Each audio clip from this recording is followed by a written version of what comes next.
میدونستید adverbs of frequency معمولا توی جمله جای مشخصی دارن؟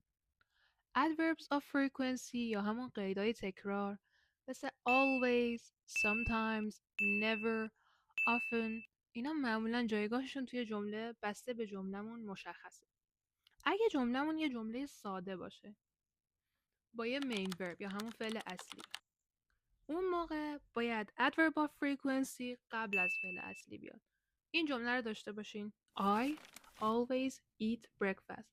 همونجوری که میبینین always قبل از eat اومده، یعنی اول adverb of frequency بعد main verb. اگه جملهمون جمله‌ای با فعل to be باشه، اول to be میاد بعد adverb of frequency میاد. She is usually happy.